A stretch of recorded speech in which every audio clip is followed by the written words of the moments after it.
Para mí es un placer estar aquí por muchos motivos. Doy las gracias a todos los que tú has dicho, a vosotros, los organizadores, colaboradores, a los regidores de la Iglesia que nos han dejado este lugar tan magnífico. Y bueno, yo soy de Tajueco, ¿no? Y claro, estamos al lado. Tengo antepasados que son de Andaluz. Carlos Álvarez Lafuente fue compañero mío en el seminario durante 4 años, estaba justo detrás mío, estábamos colocados por orden alfabético. Mi padre fue resinero en el monte que va de aquí a Berlanga, a él le dedico esta conferencia. Vamos a empezar por los inicios. Los inicios es cuándo existe Andaluz. En principio, el referente que tenemos es este que veis aquí de como señorío, o mejor dicho, comunidad de villa y tierra, pero es evidente que antes, ahí arriba, como sabéis, en el cerro, pues hubo poblamiento. Los arqueólogos han encontrado elementos de culturas castreñas, celtibéricas, romanas, medievales. De la época medieval, ahí está la ermita fantástica de Santa Lucía que ha excavado Diana y César. Y pues fíjate qué bonito el pueblo desde aquí, ¿verdad? Qué llanura, qué extensión, qué bonito. En la Edad Media se supone, por tanto, que es cuando existe un poblamiento ya continuo. Es decir, a lo largo del tiempo sí que ha habido algo de poblamiento allá arriba en el cerro. No sabemos cuánto tiempo, cuánto duró, pero bueno, de vez en cuando alguien vivió allí. Y el hecho es que, dada la situación geoestratégica que tiene Andaluz, y además con su portillo, pues ha sido un enclave muy importante. Y al estar el Duero al lado y tener un control visual tan grande de esta llanura, tanto a un lado como a otro, ahí se establecieron. El topónimo, andaluz. Andalucía, los andalucíes, los musulmanes, quizá sí, pero quizás no. Hay un posible origen euskérico, ibérico, como se quiera decir, de andaluz. Incluso hoy día existe el apellido Landaluce en Manurga, que está en Álava, en Amurrio, que también está en Álava, en Ayala, Álava, Murga, que es Álava, Barambio, que es Álava, pero también están en Vizcaya y en La Rioja. ¿Y qué significa? Landa es campo y luce es extenso. Lo hemos visto. Hemos visto la amplitud que tiene la visión desde el cerro. Bien, ahí lo dejo. El origen toponímico puede serlo por que la población que vino era del norte. Es posible. ¿Qué sabemos? Sabemos que el Lara, Gonzalo Nuño de Lara y su esposa, Gotó González, en 1089 otorgan fuero. Pero ¿de dónde eran señores estos? De toda la parte de la Sierra de la Demanda, de la zona de la Arlanza, de Burgos, de San Esteban, de Gormaz, de Osma, de Almazán, de Medinaceli. Con el tiempo fueron, por ejemplo, en Medinaceli consta que está allí de tenente en 1104. En Almazán, Alfonso VI le manda repoblarla, digamos, en 1098. Fijaros qué amplitud. Y luego sus hijos llegan hasta Molina de Aragón,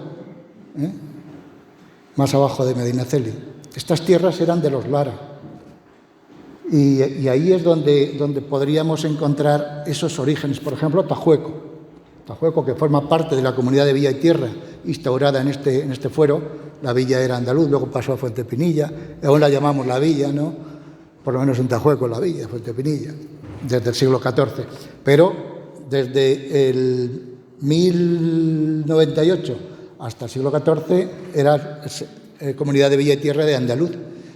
Bien, pues Tajueco, esto me lo advirtió un señor que es catedrático y es soriano de la zona de Caracena y que le gusta mucho indagar en los orígenes de estos topónimos y tal. Y me dijo, oye, ¿no tenéis tejos en Tajueco? Y digo, pues no. Y yo sepa, no. Antonio, ¿tú sabes si hay tejos en Tajueco? Yo creo que no. No. Ah, amigo, pero es que el nombre científico, que son en latín, del tejo es Tajus, con X. En la zona que dominaba el señor de Lara, que creó esta comunidad de villa y tierra, vuelvo a repetirlo, Cerezo, la Sierra de Cerezo, la zona de la Arlanza, Ortiguela. En Ortiguela hay todavía un bosque de tejo impresionante. Y en Cerezo, la Sierra de Cerezo, también.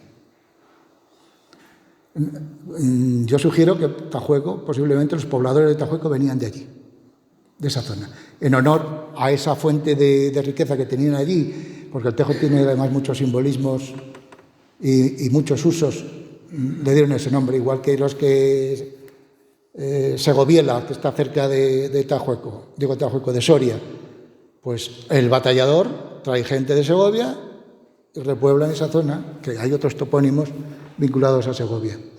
O los conquistadores cuando se van a México y Guadalajara, hoy tenemos ahí otra Guadalajara.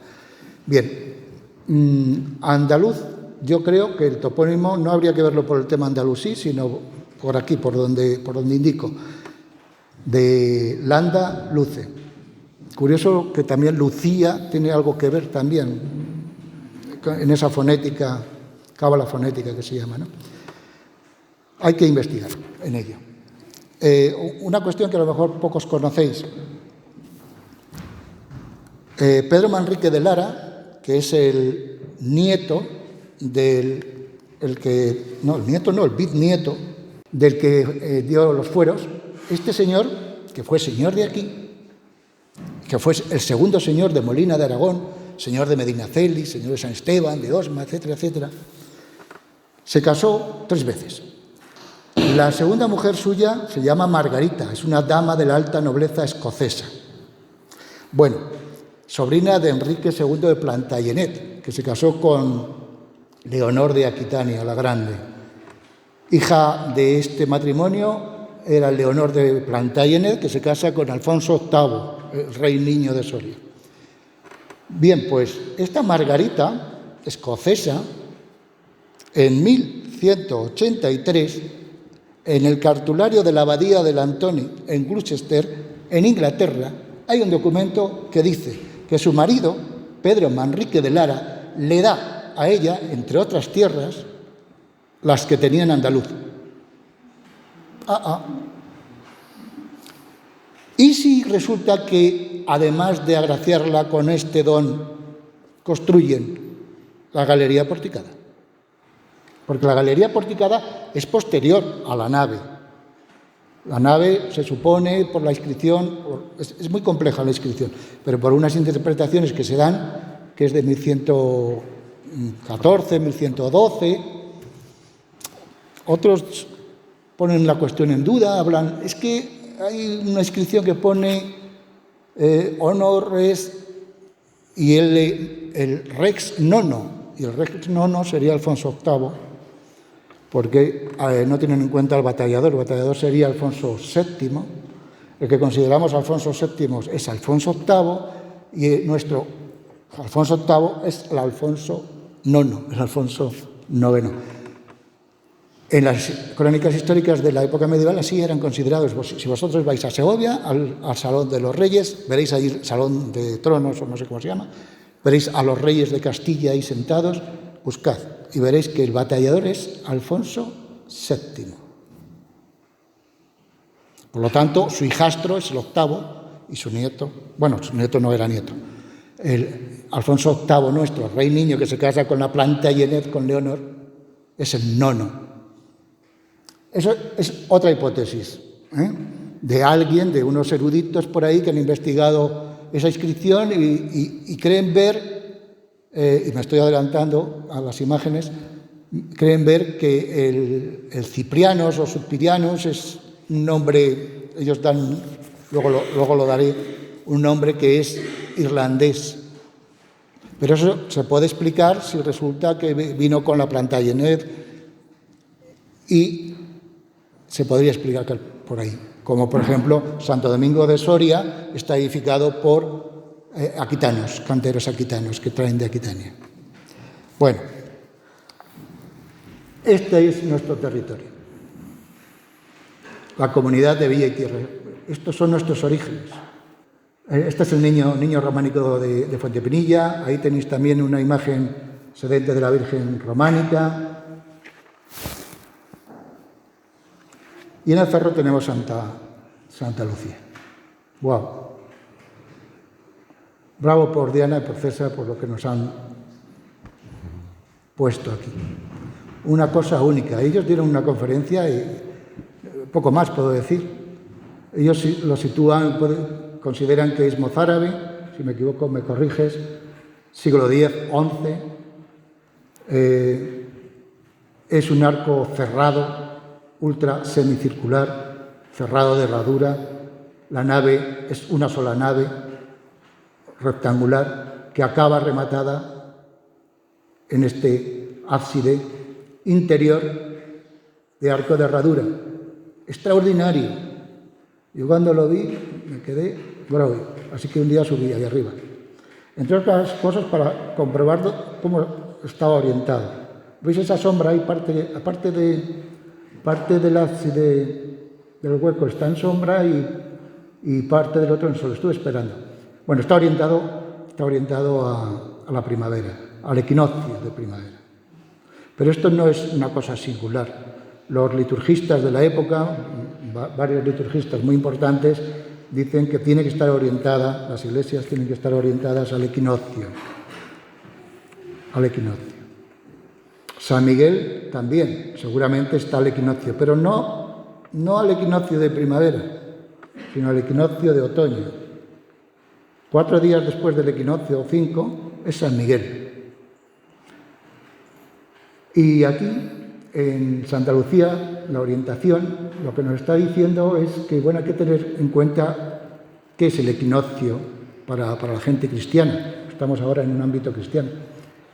Pues los antiguos consideraban, bueno, y todavía se festeja, el día de la Anunciación, es decir, el día en el que es engendrado, concebido, el Hijo de Dios, Jesús, el Cristo. Ese día. Y él es considerado el sol de justicia. Pensad que el equinoccio de otoño empieza Libra, la estación zodiacal Libra, y que el signo de Libra es una balanza. La balanza, sabéis que es el símbolo de la justicia, y San Miguel está representado con una balanza midiendo los pecados, las obras buenas en el más allá. Fijaos cómo se concatenan las cosas, las imágenes, los arquetipos. Bien, por tanto, tenemos que este arco de herradura nos está indicando la orientación, pero nos está indicando muchas cosas más. Por fuera es un cuadrado. Por dentro vemos que es arco de herradura, pero por fuera el ábside es un cuadrado. ¿Lo veis aquí? Un cuadrado. Claro, esto es de Diana y de César, cuando lo sacaron. Ellos buscaron similitudes. La parte de arriba, el de arriba es este de aquí, es nuestra iglesia de Santa Lucía. Abajo tenéis una muy interesante, también siglo X, siglo XI, Santo Tomás de las Ollas. Estos son otros, también mostrados por Lucía y César. ¿Veis los arcos de herradura por absidiales? se supone que son mozárabes, otros dicen, bueno, a lo mejor algo visigodo, no lo sé. ¿Veis aquí este arco de herradura también? Ah, amigo, pero esto es siglo V. Siglo V. Esto es cabezo del griego. Segóbriga. Está en Cuenca. Estos arcos de herradura son romanos, son de estelas romanas.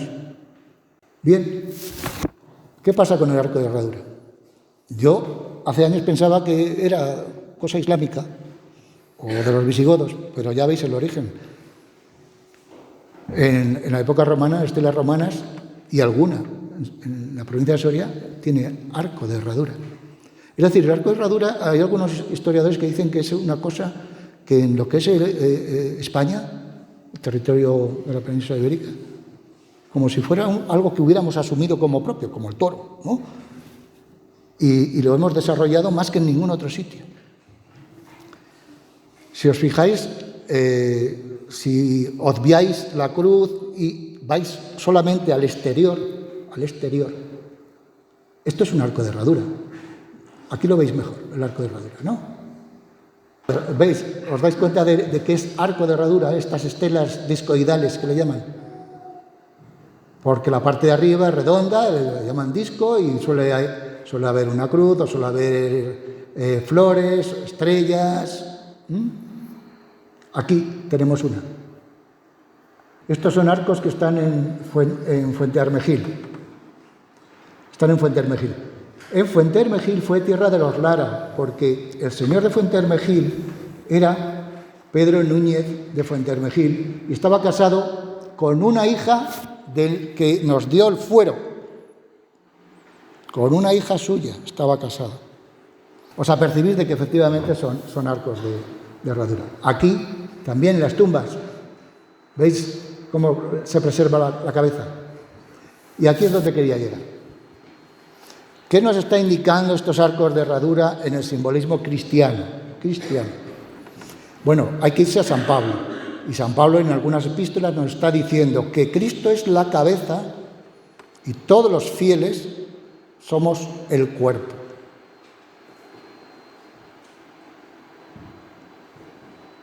Se pueden buscar muchas explicaciones. Puede decir, bueno, la parte de arriba circular es el sol. Sí, vale.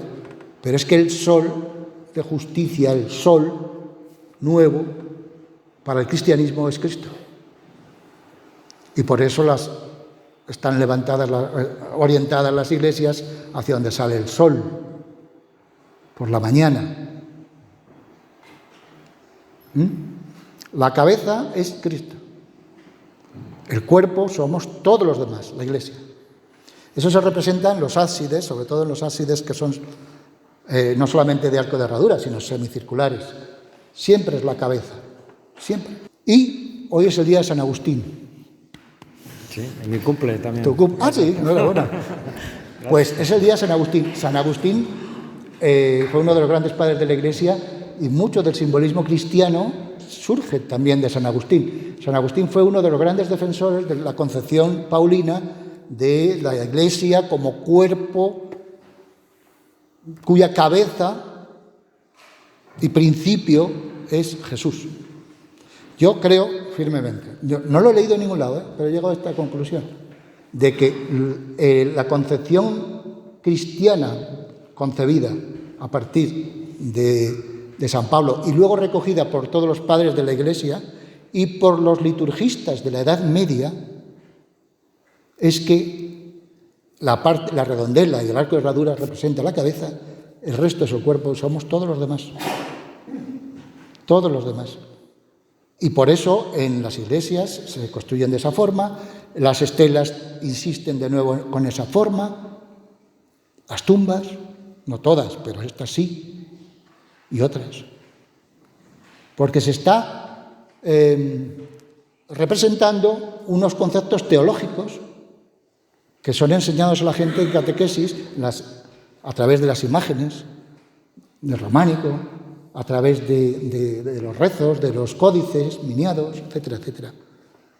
Cristo es la cabeza, Jesús es la cabeza, el ungido, que además se unge en la cabeza, Cristo significa ungido en griego y viene de Mesías. La palabra Mesías, la traducción al griego, Mesías, que es el ungido. Se les unge con aceite a los que van a ser reyes, o van a ser jueces, o van a ser profetas, y en este caso a Jesús, el ungido en la cabeza. Siempre es la cabeza. Entonces yo creo que ahí es donde el trasfondo arquetípico, teológico, de todas estas formas que hemos visto de ábsides, de estelas, de tumbas, de arcos, es así. Y por eso, por ejemplo, sabemos que en este tipo de iglesias con ábsides en forma de herradura y tal, antes en el arco de triunfo había también un arco de herradura. Seguramente allá arriba, en Santa Lucía, teníamos lo mismo. A la entrada del ábside, donde solo entraba el sacerdote y ahí estaba la Eucaristía, etcétera, etcétera, allí seguramente era también un arco de herradura para entrar erguido, de pie, como debe ser, y la cabeza, que es lo que resalta al ser humano, está representado ahí. Este es otro arco, de estos que decíamos, arco de triunfo, pero en este caso a la capilla, lo que es la capilla de San Baudelio, ¿lo veis? Hay otro a la entrada, con doble arcada. Lo tenemos también en Gormaz.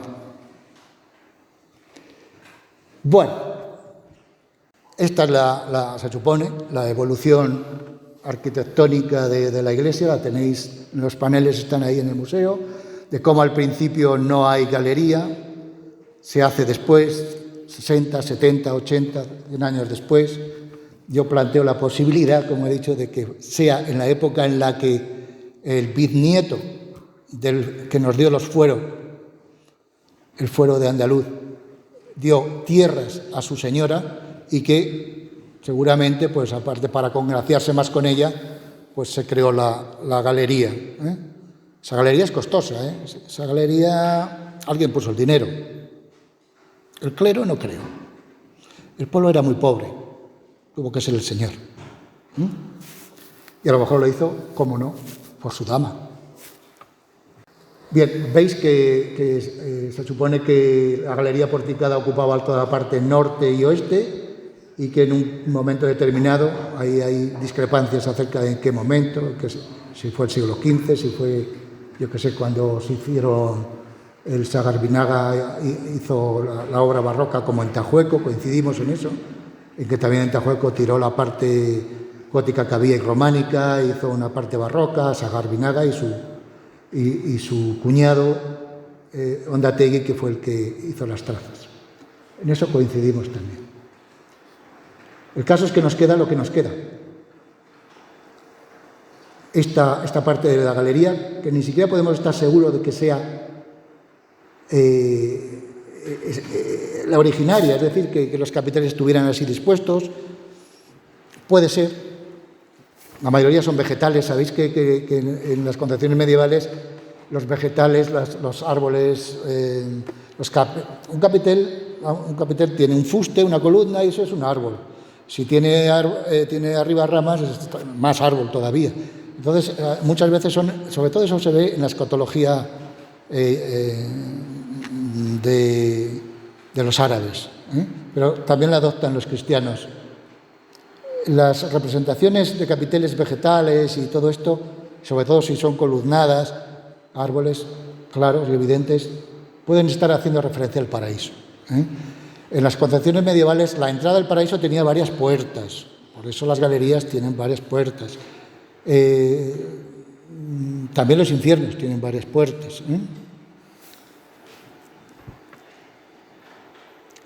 Se encontraron muchísimas estelas, ya sabéis, estelas medievales, no sé si veintitantas, 23, 24, a lo largo de la fachada, en las obras del 92, por ahí, ¿verdad? La inscripción famosa, 1112, 1114, el león, que es Cristo, Jesús, defensor, el sol, el oro, en la alquimia. La polémica, inscripción. porque está partida. Está partida aquí, y esta se rompió al trasladarla, dice Josemi, que es uno de los de Soria Románica, dice que esta parte es de otra mano, porque se rompió, intentó imitar a esta otra, pero hay diferencias, también utiliza siglas que en otro lado no se hacen. Es muy interesante la disertación que hace Josemi, que por cierto pone en duda, Diana, que la iglesia sea mozárabe. Dice que es románica. Aunque tenga el ábside así, Josemi dice que él la considera románica. Yo ni entro ni salgo. Yo, para mí, esa iglesia, ¿cuándo se hizo? En tiempos de Alfonso VI, cuando se dan los fueros, en 1089, se crea la iglesia de ahí. Existía antes de una pequeña población, de una iglesia prerrománica. Las posibilidades son muchas. El grifo ya sabéis que es un animal que protege tesoros ocultos y tal. Pero es curioso, y esto lo he leído a través de Josemi, sí, justamente en el mismo ensayo. En un bestiario se indica que hay dos grifos, y uno de ellos representa a San Miguel. Es un texto medieval, no me lo estoy inventando. O sea, en un texto medieval del siglo XIII creo, se está diciendo que el grifo representa a San Miguel, y está aquí, en la iglesia de San Miguel. Lo que digo de lo que nos queda tan bonito, ¿no? Todo vegetal. Yo pienso que sí. Bueno, yo, debido a todo lo que he leído de la escatología musulmana, del esoterismo islámico, ayudé un poquito a Inés cuando hizo la tesina de la influencia del Islam en el románico soriano, que es una tesina maravillosa. Ella leyó fundamentalmente al jesuita Asín Palacios, y también tiró del Apocalipsis y tal.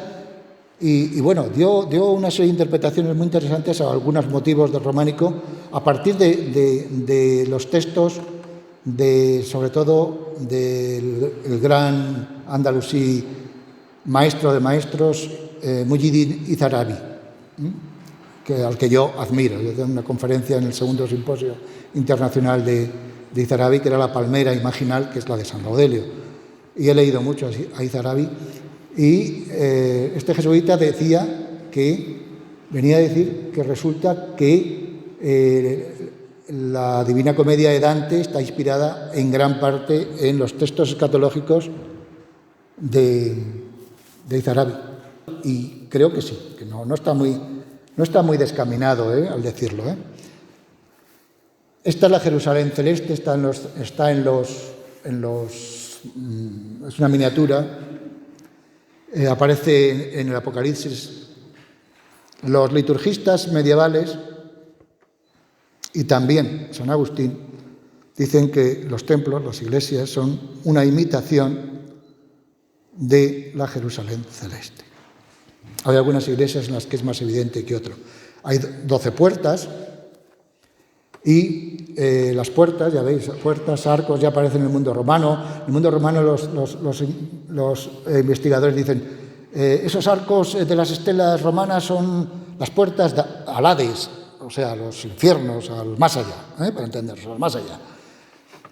Pero claro, el bautismo en el cristianismo, y volvemos de nuevo a San Pablo, el San Pablo habla de cosas muy interesantes respecto al bautismo. Dice, en el bautismo nacemos a una nueva vida y morimos a otra. Ahora bautizamos a los nenes, pero antes no. Antes había que pasar un proceso largo para ser bautizado.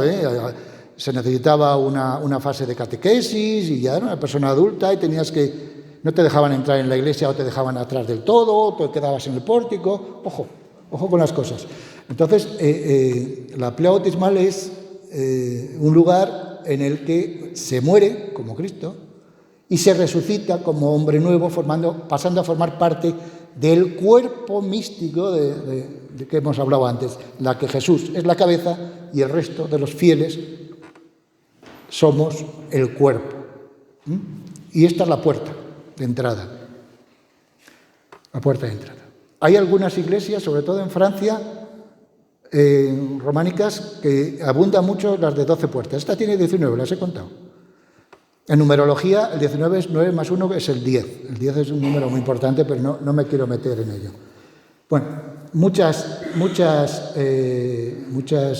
pilas bautismales, sobre todo que tengan arcadas, debido al hecho de los arcos de la Jerusalén celeste, están hablándonos de que esa es la entrada a la Jerusalén celeste.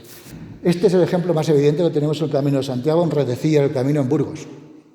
Abajo tenéis una ciudadela. No es así como se describe la Jerusalén celeste en la Biblia, pero en el Apocalipsis, pero lo representan aquí. Nadie duda de los simbolistas y historiadores de arte de que esto es la Jerusalén celeste. ¿Veis la cantidad de arcos que hay? De puertas, arcos. ¿Os habéis dado cuenta de esta estela que está aquí arriba, a la entrada? ¿Veis la cantidad de círculos que hay? Esa es una forma de representar en la Edad Media los diversos cielos, capas, cielos o paraísos que existen. Es muy propio del mundo islámico, pero también fue asumido por el cristianismo a través del neoplatonismo. Para mí esto nos está representando los diversos cielos. También puedes decir, bueno, los diversos círculos astronómicos, los planetas y tal, bien, pero es que luego los diversos círculos de los planetas celestiales en el plano religioso son puertas a diversas etapas del paraíso, diversos núcleos diversos de paraíso. Hay muchos paraísos, sobre todo en el Islam. Pavo, qué bonito, ¿eh? Hay 4. Uno no se ve porque ya sabéis que por un lateral casi todos los capiteles que tenemos ahí están capados. Hay 4, uno por cada lado.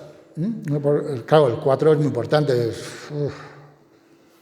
un número fundamental. Ahí tenéis el plumaje, está con la cola expandida. Este es otro de los que hay ahí. Y aquí en San Esteban de Gormaz, que fue de los Lara. Ahí tenéis un pavo. Qué bonito. Mostrando muy bien, alzado la cola. Este es uno de los pavos que reinan y campan por el campo ancho grande de Valladolid, el parque de Valladolid. Los ocelos, los ojos. Esto ha fascinado siempre. Este es un animal propio de la India. En la India tiene un simbolismo alucinante. Los musulmanes lo trajeron, lo incorporan en sus mitos. Por ejemplo, en el sufismo hay un dicho que dice que Dios, cuando creó el espíritu, la primera manifestación fue el espíritu universal. Y ese espíritu universal lo hizo en forma de pavo. Todos los ojos son estrellas. Esto lo cogieron también los griegos y dijeron que del gigante Argos, que tenía 100 ojos y que lo mató la diosa Hera, creo, los ojos se los puso al pavo, y que significa el cielo estrellado. Este es uno de los simbolismos. En definitiva, el universo. Aquí tenéis la comparación de cómo en San Esteban han representado los ocelos, los ojos, y cómo aquí pues son más simples, más sencillitos, porque no se ven. Está el despliegue de las plumas, pero no se apercibe. El pavo, por tanto, es importante por su vinculación al espíritu. Pero estamos en el día de San Agustín. Y en mi pueblo, el patrono es San Antonio de Padua. San Antonio de Padua muere en el 1231 y dice: hay que observar que el pavo real pierde sus plumas cuando el primer árbol pierde sus hojas. Entonces las plumas vuelven a él cuando los árboles comienzan a poner las hojas en primavera. Luego, en la resurrección final, cuando todos los árboles, es decir, los santos, fijad cómo discurre la analogía, el pensamiento simbólico medieval. Los santos, personas, mártires, etc., aquí son considerados árboles. Luego, en la resurrección final, cuando todos los árboles, es decir, los santos, comiencen a florecer y a verde, se pongan verde, entonces el que rechazó las plumas de las cosas temporales recibirá las plumas de la inmortalidad. El pavo, en San Agustín, está considerado como un ser que representa la inmortalidad y la incorruptibilidad. Es incorruptible, decían, la carne del pavo es incorruptible. En las catacumbas, en ocasiones ha simbolizado a la primavera e incluso a un mes concreto, las catacumbas romanas, al mes de mayo. Dice, en los principios cristianos el pavo real es el símbolo del hombre perfecto, justo y santo, que no es corrompido por ningún vicio, porque en opinión de los antiguos, la carne del pavo real es incorruptible.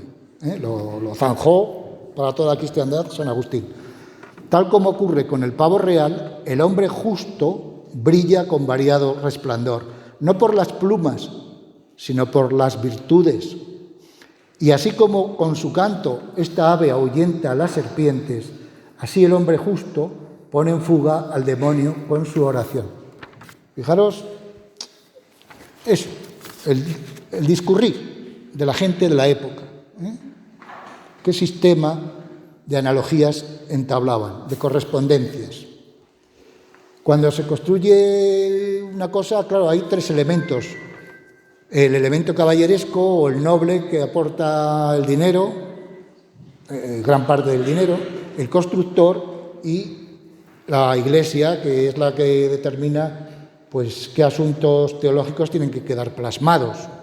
Cómo lo representa el cantero ya es otra cuestión. Se dice que las cofradías de constructores tenían unos saberes propios, no todas, pero sí algunas, que provenían de los tiempos de Pitágoras, del simbolismo pitagórico de los números, que luego es asumido por Platón, después de Platón por Plotino y todo el neoplatonismo, y desde allí se recoge en la Edad Media. San Agustín fue neoplatónico también, cristiano, pero neoplatónico, y entonces llegan las cofradías de constructores para las cuales el número es esencial para la construcción. Y marcaban, se dice que hay marcas de cantería especiales con un simbolismo especial y otras que simplemente es la firma del cantero para luego cobrar. Pues mira, yo he hecho 20 piedras, ahí está la marca mía, me tienes que pagar tanto. Pero hay otras señales que no, que son más importantes. En este caso esto no es una marca de cantería, es un grafiti que es posterior a la fecha de construcción, pero es un grafiti que yo cuando lo vi, wow, cada vez que lo veo en una iglesia románica, no veáis cómo me pongo. En este libro hablo de una serie de grafitis de este tipo, muy similares, que he encontrado en Navarra. Este es el de aquí, pero esto está en Averín, cerca de Estella. Este está en Irache, monasterio de Irache, al ladito a 5 kilómetros así de Estella. Este está en Iranzu, creo, aquí en Navarra. Siempre hay una mandorla, un círculo exterior muy grande, y luego una serie de, parecen como cruces patriarcales, una serie de símbolos curiosos. Como marcas propias, marcas, lo que son marcas de cantería, sin ese círculo exterior. Rafael Alarcón, un gran maestro, yo he aprendido mucho de él, como de Juan García Tienza y otros. Yo no lo he visto en un cero, cachis la mar, pero él sí lo ha encontrado. Lo tenéis aquí, esta. Y en Eunate, que está también en Navarra, encontró esto también como marca de cantería. Yo este sí lo he visto, lo tengo fotografiado. Bien, este es el de aquí. ¿Qué puede ser? Algunos dicen que representa un lignum crucis. Que allá donde hubo lignum crucis ponían esta señal en algunos sitios. Hay algunos investigadores que han encontrado como 25 sitios en Navarra y Aragón con este tipo de graffiti. Algunos tienen un círculo más, pero bueno, se les identifica. Y luego la mandorla, no la mandorla, sino el círculo exterior protector mandálico. ¿Que allá donde había un lignum crucis? Bueno, yo cuando escribí el libro de Tajueco, leí los libros de fábrica en el Burgo y vi que existió un lignum crucis en Tajueco. Explicar qué es. ¿Qué es un lignum crucis? Un lignum crucis es una cruz en la que tiene un cachitito de madera que se supone que es de la cruz en la que murió Jesucristo. ¿De acuerdo? Entonces, claro, eso es una reliquia muy importante. Los templarios eran los grandes defensores de la reliquia del lignum crucis más grande, que era un leño así. En Jatín fueron derrotados y se los llevaron los musulmanes, el lignum crucis. Toda cristiandad llorando. Bueno, entonces hay muchos lignum crucis. En Tajueco hubo aquí, que también formaba, porque claro, Tajueco formaba parte del señorío, ¿no? Aunque luego fue de Fuentepinilla, pero ¿hubo aquí? Pues a lo mejor, no lo sé. Yo más bien tiro porque simboliza a un píxide, que es una forma, los cálices medievales, que tienen diversos tipos de representaciones. He estado mirando en miniaturas medievales, ¿veis? Ahí están recogidos. Este pan, por ejemplo, también aparece en estas figuras de grafitis, que hay un círculo con una cruz. Aquí tenéis un cáliz. Ahí tenéis otra representación. Estos son libros griálicos, representaciones sobre libros del Santo Grial. Ahí lo tenéis, veis, fijaros, el círculo, otro círculo y en medio el cáliz. Ahí lo tenéis. Claro, es chocante, ¿no? Un círculo exterior mandálico, 1 o 2 que aparecen, la cruz que se yergue, el copón, el cáliz. Luego surgieron las custodias con esa forma solar. Ahí lo tenéis, juntitos. Este señor porta el písede, el cáliz rematado en cruz. Y aquí los demás elementos, como podría suceder aquí. Hay un gran círculo y hay una serie de elementos, pero el factor principal es esa especie de cruz patriarcal con un círculo en medio que puede representar perfectamente esto que hay en medio. Yo creo que va por ahí la cosa, creo que va por ahí. Ahí lo dejo. Y llegamos a la estrella. El 8. Ahí tenéis el 8. Y no es una estrella, es el Sol, porque la Luna está al otro lado. Este capítulo es buenísimo, es el de la creación. Al otro lado está Adán y Eva, están partidos. Y esto es el creador, ¿no? Con el libro. En la Edad Media se consideraba, y sobre todo en el Islam, pero también en el cristianismo, que el universo era como un libro. Cada ser es una letra. Aquí tenéis el libro. Y 8, el 8. Fijaos ahí arriba lo que hay. El Espíritu Santo y 8 rayos. El crismón, ¿no? Sí. Aquí tenéis 8, la estela. 8. Esta es la madre de las madres, la gran madre, la bisabuela, la tatarabuela, de todas las estrellas de 8 puntas que tenemos en Soria. Esto es un mosaico romano de la villa de Cuevas de Soria, que se encuentra en el Museo Arqueológico Nacional. Lo podéis ver en el Museo Arqueológico Nacional, en Madrid. Maravilloso. Y entrelazado, además. Aquí lo tenemos. Yo que he estado buscando por tantos sitios, he perseguido la figura del 8, desde Córdoba hasta el sur de Francia, y lo plasmé en un libro después de la conferencia en Irache, el monasterio de Irache, donde estaba ese graffiti, uno de los grafitis.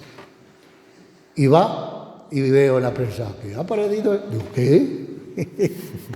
Me vine aquí como un niño para verlo. Ay. Esto para mí era como una especie de conseguir el Santo Grial. Una joya. La traza es mudéjar, como esto, que está en un cero. Es traza mudéjar, es decir, de un musulmán, artista, cantero, que trabaja en territorio cristiano. Esto también es el 8, entrelazado. Está en Albendiego, en el norte de Guadalajara, cerca de Atienza, para situarnos, por ahí. Entre Atienza y Tiermes, a mitad de camino. En una celosía de esta misma iglesia, que es la de Santo Alto Rey,